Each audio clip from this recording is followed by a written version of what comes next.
අයිබෝන් අද කතාව පටන් ගන්න කලින් යාළුවෙක් එවලා තිබ්බ WhatsApp එකට පෝස්ට් එකක ස්ක්‍රීන්ෂොට් එකක්. මේ පෝස්ට් එකේ තියෙනවා දැරිය ගත්තේ දෙමාපියන්ට සල්ලි දීලා නම් දැරියගේ යට ඇඳුම් වල දාන්නේ ඇයි? මම මේ පෝස්ට් එකම කියවන්නම්. පන්සල් වත්තේ යට ඇඳුම් වල දානවා දැරිය ජනේලයකින් බලන් හිටියද්ද? නැත්තම් ඇය කොහොමද දන්නේ යට ඇඳුම් වල දැමූ බව? අවුරුදු දෙකකට පෙර වල දැමූ ජංගියක් දි รา පත් නොවි සාක්ෂියක් ලෙස ඉදිරිපත් කරන්න නම් ඒක ඉටි බෑග් එක දාලාද වල දැම්මේ? දැරිය විසින් ස්ථානය හා පුද්ගලයා හඳුනා ගැනීම විශ්වාස කරන්න පුළුවන්. ඒත් අනිත් කතා ටිකක් අබහුවයි වගේ නේද? ලැබුම්හලක ඉඳලා එකිනෙකාට විකුණන දැරියට යුක්තිය ඉටු විය යුතුයි. හැබැයි සමහර දරුවන් අපයෝජකයා අහවලා යයි අන් අයගේ ඉගෙනුම් බස් නිසාත් කියනවා. නඩුවලදී දරුවන් අපයෝජකයා සම්බන්ධයෙන් බොරු කියපු අවස්ථා තියෙනවා. දැරියගේ පැත්තේ හිටගත්තු අපි මාර අවුලකට ඇද වැටුනේ මේ සාක්ෂි නිසා. මේ පෝස්ට් එක එව්වට පස්සේ ගිහිල්ලා බැලුවා මේ කෙනා කවුද කියලා. කොළඹ විශ්වවිද්‍යාලයේ අධ්‍යාපනය ලැබලා තියෙන මෙයාගේ රැකියාව විදියට එයාගේ account එකේ එයා සඳහන් කරලා තියෙන්නේ former consular at National Child Protection Authority in Sri Lanka. ඉතින් මෙන්න මේ වගේ කට්ටිය තමයි ජාතික ළමා ආරක්ෂක අධිකාරියේ ඉඳලා තියෙන්නේ. ඒ අතින් බලනකොට මේ පල්ලේගම උන්නැහේගේ නඩු කටයුත්ත වෙනුවෙන් පෙනී සිටින අපේ සජීවනී කොච්චර හොඳ කාන්තාවක්ද ධෛර්ය සම්පන්න කාන්තාවක්ද කියලා අපිට තේරෙනවා. සජීවනී පිටු 18ක වාර්තාවක් පසුගිය නඩු වාරයේදී උසාවියට ඉදිරිපත් කළා. ඉදිරිපත් කරලා සජීවනී සෑහෙන්න ෆයිට් කරා පල්ලේගම හාමුදුරුවන්ට අප ලබා නොදීමේ තත්වයට අධිකරණය මෙහෙයවන්න. නමුත් ඒ කියන්නේ සජීවනී සහ පල්ලේගම අතර තියෙන විරසකයක් හින්දා නෙමේ ඇය දැනගෙන සිටියා පල්ලේගමට තියෙන සිවිල් බලය, ඒ වගේම දේශපාලනික බලය, මුදල් බලය. ඇය විශ්වාස කරන්න ඇති අප ලබා එළියට ගියොත් මේ සැකකරුගෙන් සාක්ෂිකරුවන්ගේ පැත්තට එහෙම නැත්නම් බින්දිතයන්ගේ පැත්තට යම්කිසි බලපෑමක් වෙයි කියලා. කොහොම නමුත් සජීවනගේ උත්සාහය අධිකරණයේදී ව්‍යර්ථ වුණා. අධිකරණය විසින් පල්ලේගම ස්වාමීන් වහන්සේට අප ලබා දුන්නා. නමුත් කතාව පටන් ගන්නේ ඊට පස්සේ. සජීවනී අනුරාධපුරයේ ඉඳලා කොළඹ එන්න කලින් සජීවනීට එරෙහිව දැවැන්ත සමාජ මාධ්‍ය තුල දැවැන්ත මඩ ප්‍රහාරයක් එල්ල වුණා. මම මේ මඩ ප්‍රහාර එල්ල කරපු පුද්ගලයන්ගෙන් දෙදෙනෙකු ගැන විතරක් යම්කිසි ඉඟියක් ලබා දෙන්නම් සහ කතා කරන්නම්. අපි ගමු කීර්ති. කීර්ති ඔබ දන්නවා හමුදා බුද්ධ්‍යංශයේ හිටපු නිලධාරියෙක්, ඒ වගේම මාධ්‍යවේදියෙක් විදියට දැන් කටයුතු කරනවා සමාජ ජාල තුල. අපි කීර්ති ගැන ලොකුවට කතා කරන්නේ නැහැ. කීර්තිට සම්බන්ධයක් තියෙනවා කියලා රටම දන්නවා ත්‍රී ෆෝසස් වගේම පොලිසිය එක්ක. මේ පොලිස් නිලධාරීන් කීර්තිව උසිගන්නලා කීර්ති ලව්වා සජීවනීට මඩ ප්‍රහාරයක් එල්ල කරාද කියන සැකය අපි තියෙනවා. ඉතින් අපි පොලිස්පතිවරයාගෙන්, ඒ වගේම අපි දැක්කා තවත් කාන්තා සංවිධාන ගණනාවක්, ඒ වගේම මානව හිමිකම් සංවිධාන ගණනාවක් ඉල්ලා සිටිනවා කීර්තිගේ මේ ප්‍රකාශය සහ ඒ ප්‍රකාශය කීර්තිට ලබා දුන්නායයි කියන ජ්‍යෙෂ්ඨ පොලිස් නිලධාරීන් කවුරුන් යන්න වග අපරාධ පරීක්ෂණ දෙපාර්තමේන්තුවට පැමිණිල්ලක් ඉදිරිපත් කළා ඔවුන් ගැන සොයා බලන්න කියලා මේ සංවිධාන ගණනාවක් ඉල්ලා තිබ්බා. අපි අනිත් කාන්තාවක් ගැන ගමුකෝ. ඒ කියන්නේ මම මේ කතා කරන්නේ සජීවනීට Facebook එකේ සමාජ මාධ්‍ය තුල බහුලව ප්‍රහාර එල්ල කරන පුද්ගලයන් දෙදෙනාගෙන් එක්කෙනෙක් කීර්ති, අනිත් කෙනා මේ අදාළ කාන්තාව.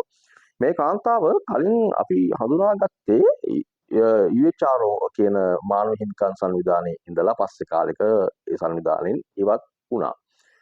මේ කාන්තාව සජීවනිත් එක්ක ගැටුමක් ඇති කරගන්නේ 2022 මැයි 5 වෙනිදා.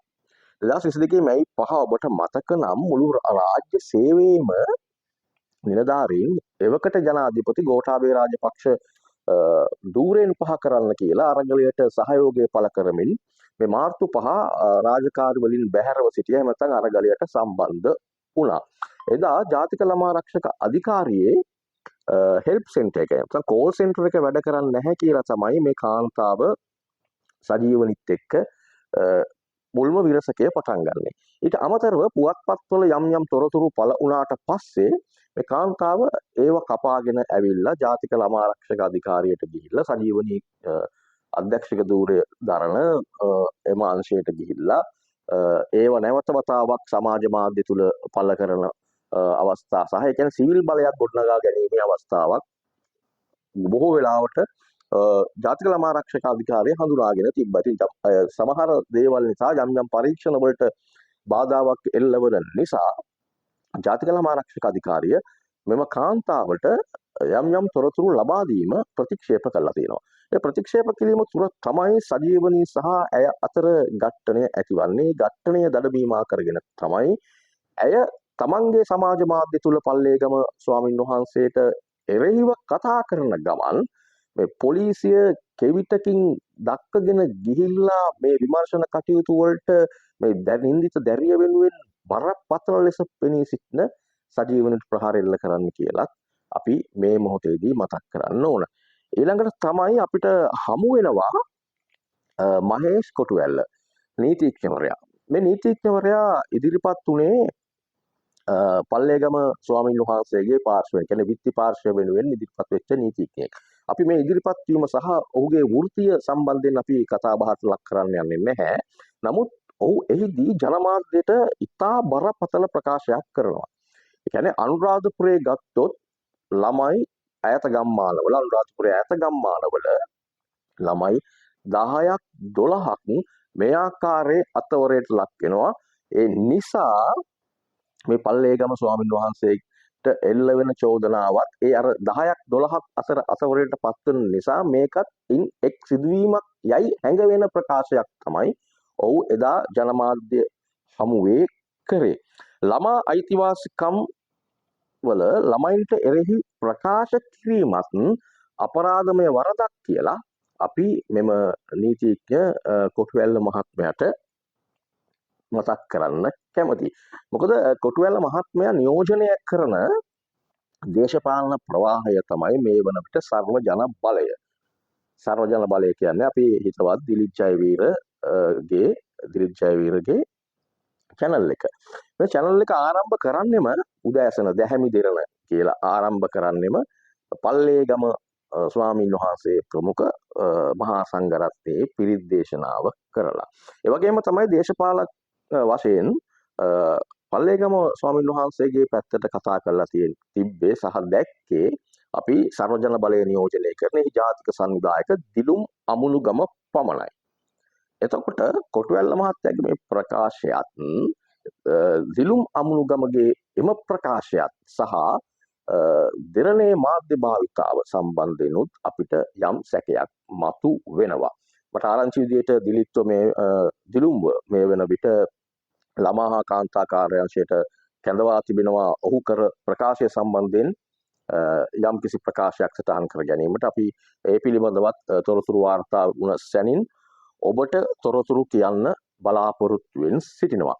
ඒ වගේම තමයි දෙරණ විතරක් නෙමෙයි නිසක ධාතු පෙන්වන හිරුනාලිකාව ජාතික රූපවාහිනිය ITN එක සියත මේ කිසිදු මාධ්‍යයක් විද්‍යුත් මාධ්‍යයක් පල්ලේගම ස්වාමීන් වහන්සේගේ සිද්ධිය සම්බන්ධයෙන් කතා කරේ නැහැ. අපි දැක්කා අද හවස ඒ ප්‍රචාරය වුණා සංක දෙරණට ගෙනලා සජීවනිත් එක්ක යම්කිසි ඉන්ටර්විව් එකක් කරලා තිබ්බා. ඒත් ළමා අපචාර සහ නීතිය බලාත්මක වන්නේ මොන ආකාරයෙන්ද කියන එක තමයි අපි දැක්කේ විද්‍යුත් මාධ්‍යවල මේ සම්බන්ධයෙන් යනවා. මුද්‍රිත මාධ්‍ය කිසිවකත් මේ පිළිබඳව තොරතුරු ගියේ නැහැ. එතනින්ම අපිට පේනවා මේ පුද්ගලයාට තියෙන සිවිල් බලය ඒ වගේම දේශපාලන අධිකාරියේ රැකවරණය ඒ වගේම මේ පුද්ගලයාව ආරක්ෂා කිරීම සඳහා යම්කිසි හදිසි අස්තයක් අපිට සමාජයට නොපෙනෙන හදිසි අස්තයක් ක්‍රියාත්මක වෙන බවක් මේ මාධ්‍ය වල හැසිරීම තුළ අපිට අනිවාර්යයෙන්ම පේන කාරණයක්. මොකද අපිට මතකයි ශ්‍රීමා බෝධියේ කපු මහත්තයා දඩමස් වර්ග කීපයක් සමග අත්අඩංගුවටපත් වුණාම බුද්ධ ශාසනය ගැන බුදුදහම ගැන මේ කපු මහත්තයානේ මේ පූජනීය ස්ථානයක සිටින කෙනෙක්නේ කියලා හිතන්නේ නැතුව මේ ජනමාධ්‍ය හැසිරිච්ච විදිය අපිට හොඳ ආකාරයෙන්ම මතකයට තියෙනවා. නමුත් මේ ජනමාධ්‍යමේ චීවරය සම්බන්ධයෙන් ගෑවිච්ච හින්දා හැසිරෙන විදිය සම්බන්ධෙනුත් බරපතල ප්‍රශ්නයක් තියෙනවා. ඒ වගේම කියන්න ඕන මටත් පෞද්ගලිකව දේශපාලන සම්බන්ධ කීප දෙනෙක් කතා බහ කරා. උන් කතා කරලා කිව්වා මේක මේ පල්ලියේ NGO වල එහෙම නැත්නම් පල්ලියේ මේ එකක් වෙන්නේ නැති. ඒ හින්දා මේ ගැන කතා කරන්න එපා කියලා.